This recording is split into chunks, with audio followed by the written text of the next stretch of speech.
Assalamualaikum warahmatullahi wabarakatuh. Jumpa kembali teman-teman para pejuang ASN. Teman-teman, hari ini kita akan melakukan simulasi latihan soal ya. Untuk P3K, kompetensinya adalah pengelola umum operasional bagian ke-11. Nanti bagian 11 ini ada 40 soal ya teman-teman ya, yang akan kita simulasikan atau latihan. Kemudian soal-soal disusun sesuai dengan kisi-kisi dari Menpan RB atau materi pokok dari Menpan RB. Oke, jadi kompetensi teknis itu untuk menilai penguasaan pengetahuan dan kemampuan teknis jabatan yang dilamar sesuai dengan standar jabatan. Ini merupakan 7 materi pokok dari Menpan RB secara resmi. Jadi semua yang diujikan soal-soalnya itu materi pokoknya adalah 7 ini teman-teman. Dan kemudian tambahan, teman-teman juga harus belajar TIU ya. Belajar TIU atau tes intelijensia umum, karena TIU ini juga nanti masuk di dalam soal-soal yang diujikan. Ada sinonim, antonim, perhitungan sederhana, menghitung berat, waktu, keuntungan, dan lain sebagainya. Intinya soal TIU keluar di ujian P3K tahun ini. Baiklah, kita langsung saja menuju soal yang pertama. Barang seperti sabun cair, tisu, dan disinfektan dalam pengelolaan keuangan pemerintah termasuk dalam kategori A. Barang persediaan, B. Barang modal, C. Barang inventaris, D. Barang perlengkapan, E. Barang investasi. Yang benar adalah yang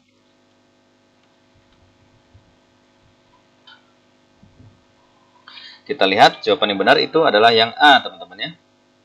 Pembahasan barang-barang yang habis pakai dan dikonsumsi secara rutin itu masuk dalam kategori barang persediaan ya. Jadi jawabannya A, kecuali kalau dia barang tidak habis pakai itu baru masuk inventaris. Tapi ini barang pakai maka masuk dalam barang persediaan.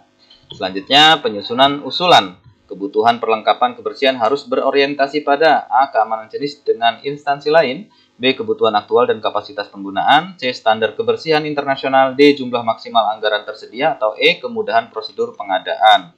Jawabannya adalah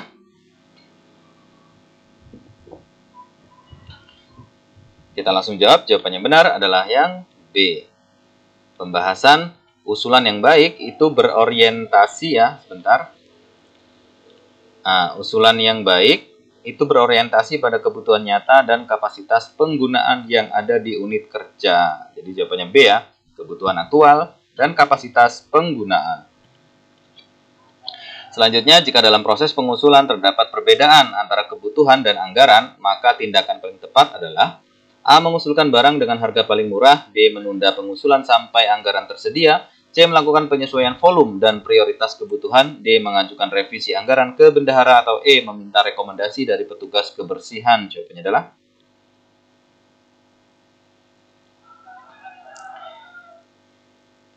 kita langsung jawab. Yang benar adalah yang C.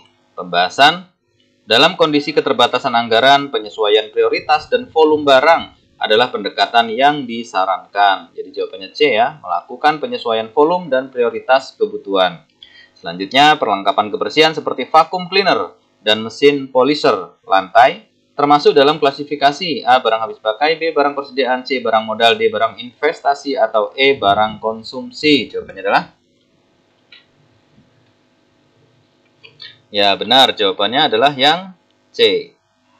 Pembahasan barang-barang tersebut bernilai di atas batas kapitalisasi dan digunakan dalam waktu lama sehingga tergolong barang modal ya. Tapi kalau barang yang rutin digunakan habis pakai itu saja maka itu masuk di persediaan. Kalau barang yang misalnya dia itu lama gitu ya seperti komputer, meja, kursi itu barang inventaris. Kalau ini barang modal.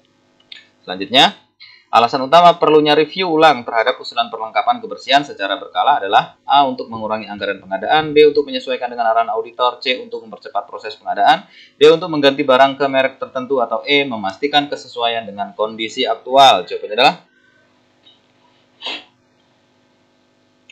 ya betul, jawabannya yang E. Pembahasan review berkala diperlukan untuk menjamin bahwa pengusulan tetap sesuai dengan kondisi lapangan dan kebutuhan terbaru. Jadi jawabannya E. untuk memastikan kesesuaian dengan kondisi aktual. Selanjutnya, apa alasan utama perlunya rotasi jadwal pembersihan ruangan secara berkala oleh pengelola umum operasional? A. Untuk memenuhi tuntutan audit internal. B. Untuk menyesuaikan dengan kebijakan lembur. C. Agar kebersihan merata dan terpantau secara efisien. D. Untuk menghindari laporan dari atasan. Atau E. Agar petugas tidak bosan dalam bekerja. Jawabannya adalah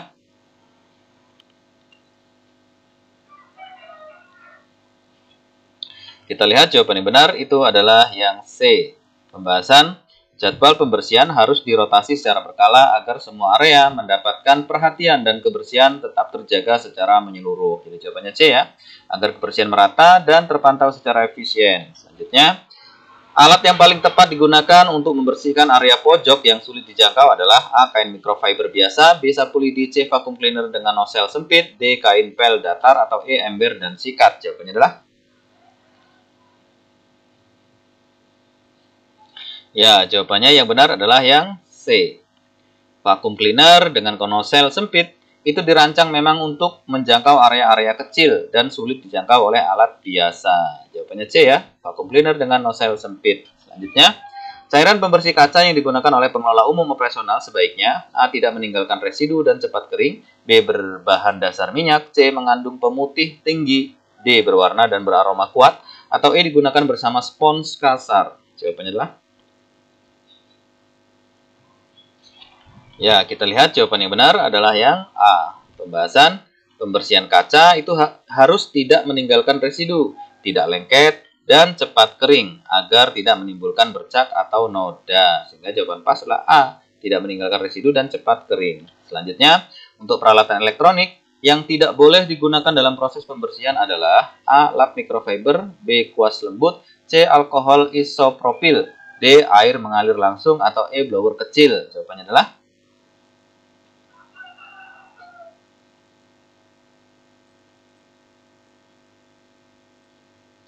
ya, kita lihat jawaban yang benar adalah yang D. Pembahasan air langsung sangat berbahaya bagi perangkat elektronik. Gunakan metode kering atau semi kering yang tidak menimbulkan resiko korsleting ya. Jadi yang tidak boleh digunakan itu air mengalir langsung. Selanjutnya, apa tindakan yang paling tepat dilakukan setelah selesai membersihkan seluruh ruangan? A. Meninggalkan alat pembersih di lokasi terakhir. B. Melaporkan secara lisan ke atasan. C. Membersihkan dan menyimpan kembali alat kebersihan ke tempat semula. D. Mencatat jam selesai pada daftar absensi. Atau E. Menyemprotkan pengharum ruangan lalu meninggalkan area. Jawabannya adalah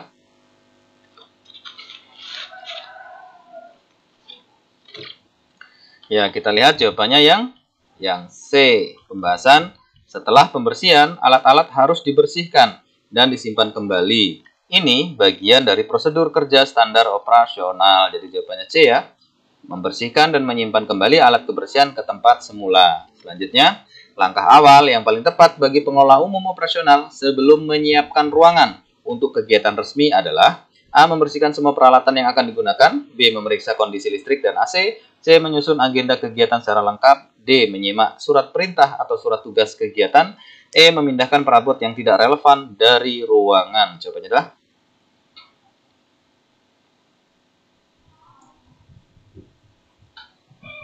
kita lihat jawaban yang benar adalah yang D. Pembahasan pengelola umum harus terlebih dahulu memahami isi surat tugas atau surat permintaan ruangan.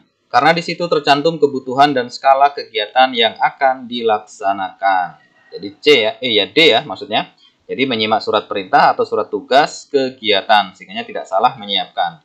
Selanjutnya dalam menyiapkan ruangan rapat resmi. Salah satu aspek penting yang sering luput diperhatikan adalah A. Jumlah kursi, B. Posisi podium, C. Ketersediaan air minum, D. Aksesibilitas jaringan listrik dan konektivitas, atau E. Ukuran banner acara. Jawabannya adalah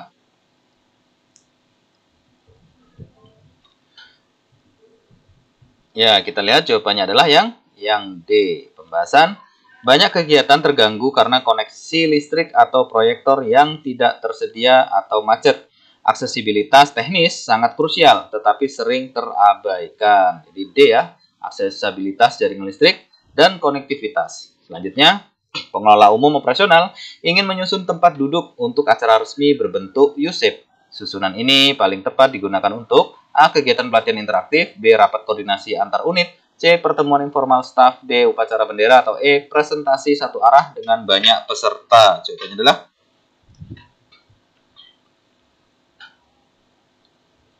ya, kita lihat jawabannya yang benar adalah yang B.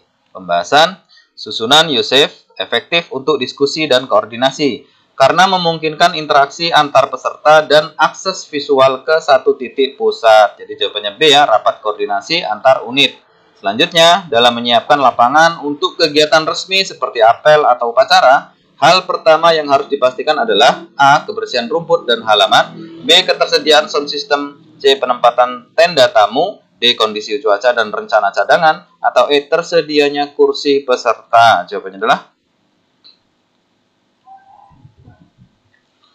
ya, kita lihat jawabannya adalah yang D. Pembahasan untuk kegiatan luar ruangan, faktor cuaca sangat menentukan. Pengelola umum harus mempersiapkan rencana alternatif atau kontingensi ya, jika cuaca buruk. Jadi D ya, kondisi cuaca dan rencana cadangan. Selanjutnya, apa tindakan yang tidak tepat saat menyiapkan ruangan rapat resmi? A. Menyediakan daftar hadir. B. Menyusun meja berbentuk persegi panjang. C. Menyalakan AC sebelum peserta datang. D. Memasang papan nama untuk peserta. E. Menyusun kursi lebih dari kapasitas ruangan. Jawabannya adalah ya, tentunya jawabannya adalah yang E ya. Pembahasan kapasitas ruangan tidak boleh dilampaui karena dapat menyebabkan ketidaknyamanan, gangguan mobilitas, atau bahkan pelanggaran standar keselamatan. Jadi yang tidak boleh atau tidak tepat itu yang E. Menyusun kursi lebih dari kapasitas ruangan. Selanjutnya, dalam melakukan perawatan, pengelola umum harus mengacu pada A. Kebiasaan kerja pegawai, B. SOP internal dan petunjuk teknis peralatan, C. Saran rekan kerja, D. Ketentuan vendor alat, atau E. Jadwal kepala kantor. Jawabannya adalah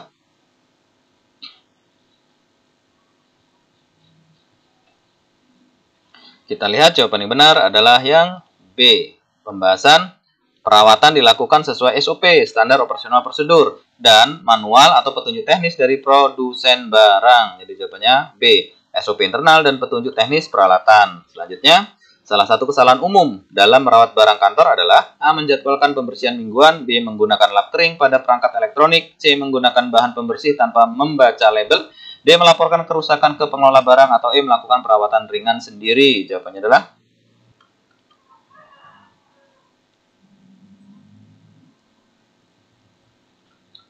oke, kita lihat jawaban yang benar adalah yang C.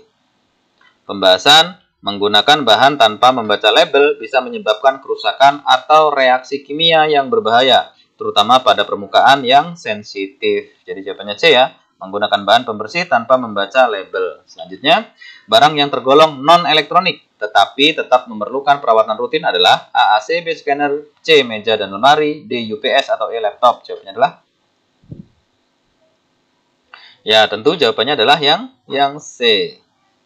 Kita lihat pembahasan meja, lemari, kursi, dan barang kayu atau logam lainnya meski non-elektronik tetap harus dirawat secara rutin agar tidak cepat rusak atau berjamur. Jadi jawabannya C ya, non-elektronik, meja, dan kursi yang perlu perawatan. Selanjutnya, salah satu manfaat pencatatan riwayat perawatan barang adalah A. Mempercepat penghapusan, B. Menambah jumlah barang, C. Menyederhanakan laporan bulanan, D. Memudahkan perencanaan penggantian barang, atau E. Menghindari pemeriksaan dari BPK. Jawabannya adalah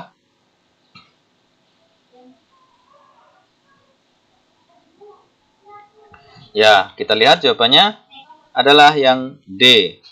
Pembahasan riwayat perawatan membantu dalam menentukan kapan barang harus diperbaiki atau diganti dan sebagai dasar pengambilan keputusan pengadaan. Jadi D.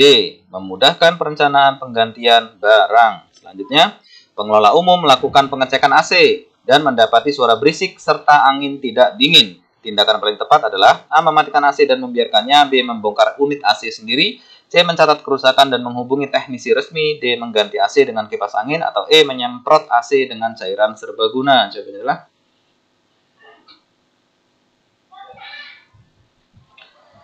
ya, kita lihat jawabannya adalah yang C. Pembahasan perawatan lanjutan seperti pengecekan internal AC harus dilakukan oleh teknisi profesional.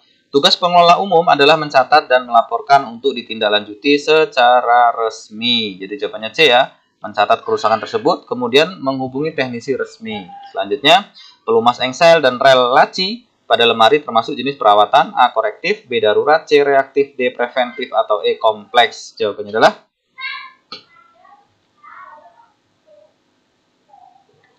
ya, kita lihat jawabannya adalah yang D. Pembahasan ini merupakan perawatan preventif, yaitu untuk mencegah kerusakan sebelum terjadi. Jadi jawabannya D. Preventif. Selanjutnya, pembersihan mebel sebaiknya menggunakan bahan A. Alkohol murni, B. Minyak goreng, C. Air sabun lembut dan kain microfiber, D. Cuka dan sabun kawat, atau E. Tisu basah antiseptik. Jawabannya adalah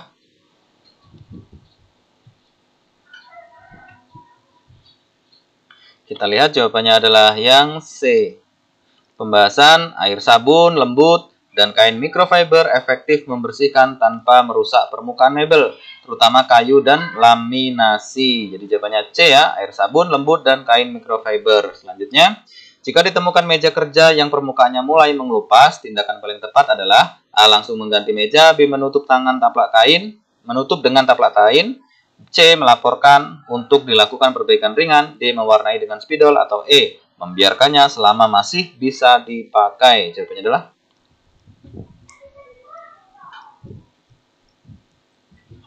kita lihat jawabannya adalah yang C.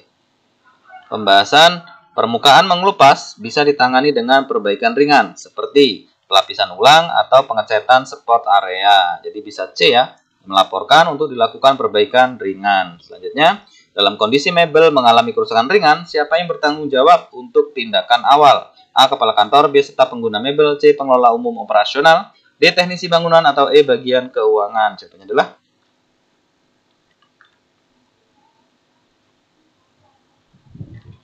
kita lihat jawabannya adalah yang C. Pembahasan pengelola umum operasional bertugas mencatat, menindaklanjuti, dan melaporkan kerusakan barang milik kantor termasuk mebel. Jadi jawabannya C ya. P. Pengelola umum operasional. Selanjutnya, alasan mengapa meja kayu tidak boleh sering digeser adalah A. Beratnya tidak seimbang, B. Bisa menimbulkan suara, C. Merusak struktur dan kaki meja, D. Mengganggu tata ruang, atau E. Mengubah posisi kabel. Jawabannya adalah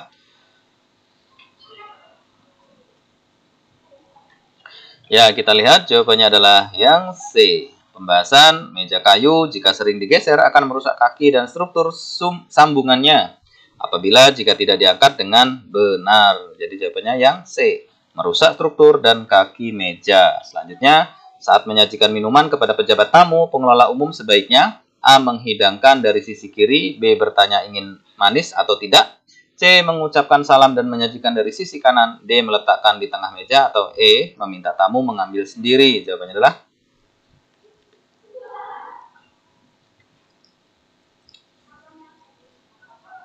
kita lihat jawabannya adalah yang C. Pembahasan dalam etiket pelayanan tamu, penyajian dari sisi kanan sambil menyapa dengan sopan adalah standar yang umum diterapkan. Jadi jawabannya C ya, mengucapkan salam, kemudian menyajikan dari sisi kanan. Selanjutnya, jenis makanan yang paling tepat disajikan dalam rapat internal singkat adalah A. Prasmanan nasi kotak, B. Kue kering dan minuman ringan, C. Lauk lengkap dan buah potong, D. Roti isi dan susu kotak, atau E. Nasi tumpeng mini. Jawabannya adalah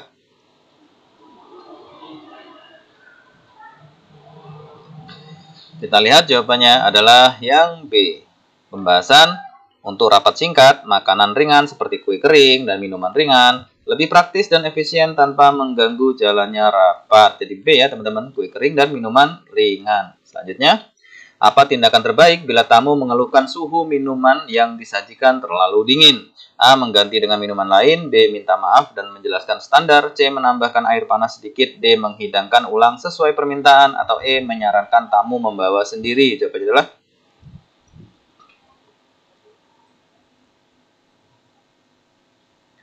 ya, kita lihat jawabannya adalah yang D.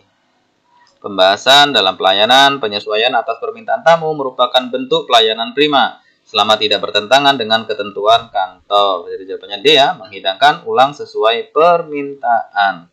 Selanjutnya, untuk menjaga kualitas makanan saat menunggu waktu penyajian, langkah paling tepat adalah A. Menutup dengan plastik bening, B. Membiarkan dalam suhu ruang, C. Meletakkan di atas meja saji, D. Menghangatkan terus-menerus, atau E. Menyimpan dalam penghangat makanan tertutup. Jawabannya adalah ya, kita lihat jawabannya adalah yang E. Pembahasan Penghangat makanan tertutup menjaga kualitas makanan tetap aman dan layak dikonsumsi tanpa terpapar udara terbuka. Jadi E ya, menyimpan dalam penghangat makanan tertutup. Selanjutnya, dalam hal pengadaan konsumsi untuk tamu, siapa pihak yang berwenang menyetujui menu dan jumlahnya? A. Kepala bagian umum, B. Bendahara pengeluaran, C. Pengelola umum operasional, D. Sekretaris pimpinan, atau E. Pejabat pembuat komitmen. Jawabannya adalah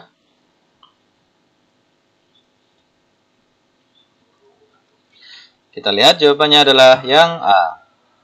Pembahasan kepala bagian umum biasanya menjadi pihak yang menyetujui kebutuhan konsumsi berdasarkan usulan dari pengelola umum dan koordinasi internal. Jadi jawabannya A ya, kepala bagian umum.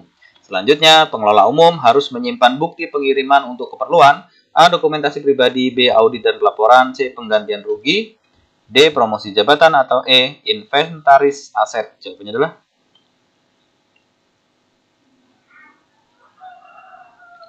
kita lihat jawaban yang benar adalah yang B. Pembahasan bukti pengiriman dibutuhkan saat audit internal atau eksternal dan sebagai dokumen resmi laporan pertanggungjawaban. Jadi jawabannya adalah audit dan pelaporan. Selanjutnya, penggunaan logbook atau buku ekspedisi dalam proses pengiriman berfungsi untuk A. Mengetahui jadwal libur, B. Mencatat urutan pengantaran, C. Menyimpan surat masuk, D. Menentukan petugas piket, atau E. Membuat absensi sopir. Jawabannya adalah kita lihat jawaban yang benar adalah yang B. Pembahasan logbook ekspedisi digunakan mencatat jadwal dan alur pengiriman sehingga prosesnya dapat dipantau dan dievaluasi. Jadi jawabannya B ya, mencatat urutan pengantaran. Selanjutnya, salah satu prinsip penting dalam pengiriman dokumen pemerintah adalah A. Murah dan cepat, B. Sesuai selera pimpinan, C. Aman, tepat waktu, dan terdokumentasi, D. Fleksibel dan informal, E. Langsung dan bebas prosedur. Jawabannya adalah ya, jawabannya adalah yang C ya. Pembahasan pengiriman dokumen harus memenuhi prinsip keamanan, ketepatan waktu, dan dapat ditelusuri dengan bukti tertulis. Jadi jawabannya C ya. Aman, tepat waktu, dan terdokumentasi. Selanjutnya, jika barang yang akan dikirim jumlahnya besar, maka pengelola umum perlu A. Membawanya sendiri, B. Menyewa jasa ekspedisi kantor, C. Koordinasi dengan bagian perlengkapan dan logistik, D. Memecah pengiriman jadi beberapa hari, atau E. Mengirim sebagian saja. Jawabannya adalah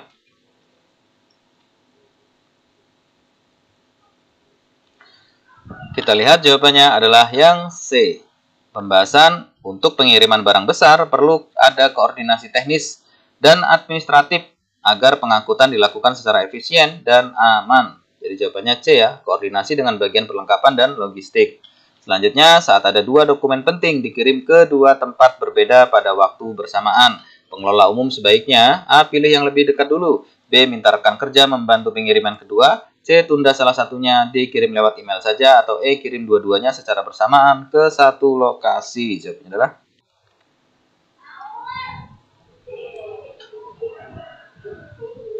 kita lihat jawaban yang benar adalah yang B.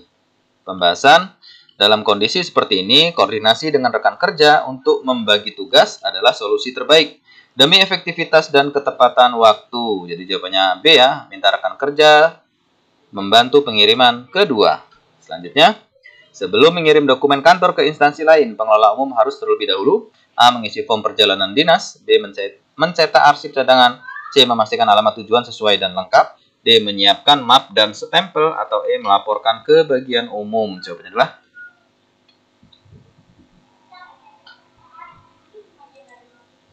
kita lihat jawabannya yang C. Pembahasan, verifikasi, alamat tujuan yang tepat dan lengkap adalah langkah penting untuk memastikan dokumen sampai ke tangan yang benar tanpa tertunda. Jawabannya C ya, memastikan alamat tujuan sesuai dan lengkap. Selanjutnya, dokumen yang bersifat rahasia atau penting sebaiknya dikirim dengan A. Pos biasa, B. Kurir online, C. Petugas internal dengan surat tugas, D. Email ke penerima, atau E. Kota ekspedisi logistik. Jawabannya adalah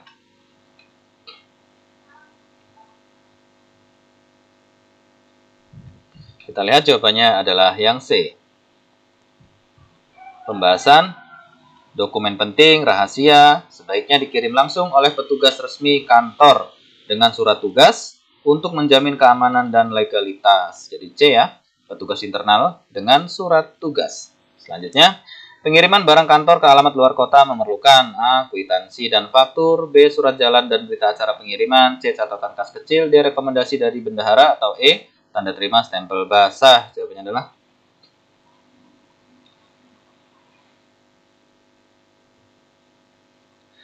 Jawabannya adalah yang B. Pembahasan.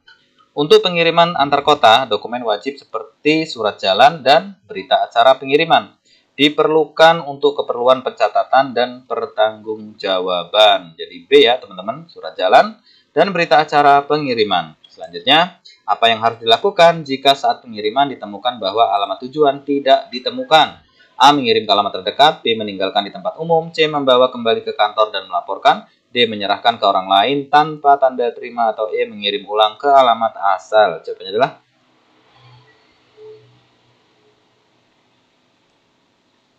kita lihat jawaban yang benar adalah yang C. Pembahasan, jika alamat tidak ditemukan, dokumen harus dibawa kembali dan dilaporkan, bukan ditinggal sembarangan demi menjaga keamanan informasi. Jadi C ya, membawa kembali ke kantor dan melaporkan. Selanjutnya, untuk menghindari pengiriman ke alamat yang salah, langkah preventif yang paling tepat adalah A. Menginformasi ulang alamat ke penerima, B. Menyerahkan ke sopir dinas, C. Mengirim lebih awal, D. Menyalin alamat dari Google, atau E. Menyimpan di map besar. Jawabannya adalah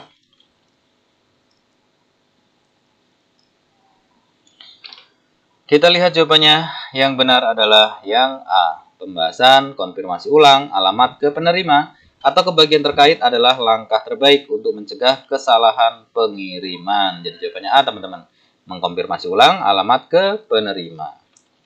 Baiklah teman-teman, demikianlah ya contoh daripada 40 soal yang sudah kita simulasikan tadi.